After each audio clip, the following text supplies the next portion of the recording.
In 1963, the World Health Organization and the Food and Agriculture Organization established the Codex Alimentarius Commission. Codex Alimentarius is a Latin term meaning food code, and the Commission is often referred to simply as Codex. Codex is an intergovernmental body with 171 members as of March 2005. The mandate of Codex is to establish international food standards to ensure food safety and fair practices in the marketplace. Member countries use these standards to develop their own food safety regulations and legislation. In South Africa, the Department of Agriculture, Forestry and Fisheries is mainly responsible for developing food safety and quality standards, which they base on the Codex standards. The Codex standards are only a guideline, and there may be small differences in the legislation and regulations used by its member countries. As citrus exporters, we need to be aware of the South African standards and requirements and those of the countries we export to. At CJ, we often get calls and requests from growers about what information and what requirements there are for exporting citrus. And what basically do they need to comply with. This module is going to be just looking at some of those aspects of information that they need to be aware about and basically what they need to be putting into practice on farms in order to prepare export citrus. The main source of information is obviously the Department of Agriculture, Fisheries and Forestries, DAF, where they publish the minimum standards for exports. In order to export any agricultural product, one needs to comply with the Agricultural Product Standards Act. That's 119 of 1990. That's really the overarching act that creates the framework for exporting agricultural products. Within the act, you then get specific standards and requirements, and those relate to specific products. Obviously, we're going to be dealing with citrus, the citrus standards and requirements, and even drill down a bit further and look at the soft citrus as one example of those standards and requirements. One of the first things that a grower would need before he exports is getting a Food Business Operator Code, an FBO code.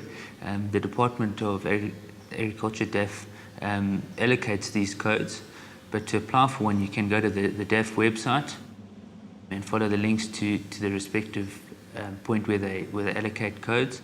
But essentially, any carton of fruit exported from South Africa needs to have that code on it, and without it, you can't export. In terms of the phytosanitary requirements that growers will need to adhere to when exporting, they would need to go to the IPPC link on the website, and there they'll see exactly what the requirements are for each market. We're now going to look at what a soft citrus grower might need to comply with when he looks at the quality standards and the food safety requirements for exporting citrus. Essentially, there's two parts under the standards and requirements that he needs to be aware of. The first part relates to general requirements, and these in fact would apply to all citrus fruits. Within those standards, they also then start referring to internal and external quality standards. These are then set out in part 2. It's important that growers understand and apply these requirements, because this is what will be used by the Perishable Products Export Control Board, the PPCB inspectors, when they come on farm and into the pack house to do inspections. They will follow these requirements very closely, and where you don't comply, that fruit will be rejected. We'll now just briefly look at the food safety aspects that fall into the standards and requirements. Essentially, if growers are using plant protection products, they would need to adhere to Act 36 regulations. In other words, that means products that are registered for use within South Africa.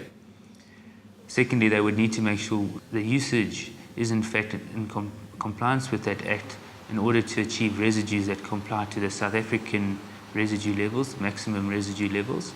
And then there's a third aspect that growers need to be aware of, that if they're exporting citrus, you need to comply to the importing countries' maximum residue levels. In that sense, one needs to know how to change your practices on the farm to adhere or reach those international targets. In that sense, the CGA and the CRI put together a recommended usage restrictions document, which basically informs how the products need to be used in order to reach the international requirements. Just as a last example of the type of requirements that growers need to be aware of is in terms of the phytosanitary aspects. Each pellet being used to pelleterize cartons needs to have an official stamp on it that clearly indicates that it's been treated under ISPM 15 rules. That really is an indication that the pellet is suitable for export. On the DEF website you can find out what those rules are and including what stamp to look for on the pellet. Overseas buyers have their own specifications concerning the fruit that they want.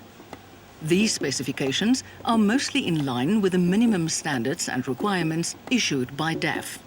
But there might be small differences, such as different internal quality parameters or blemish standards.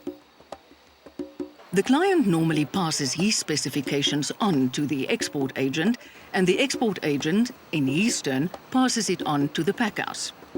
Packhouse managers and growers must always be aware of these instructions and specifications in order to ensure that their product is packed and handled correctly.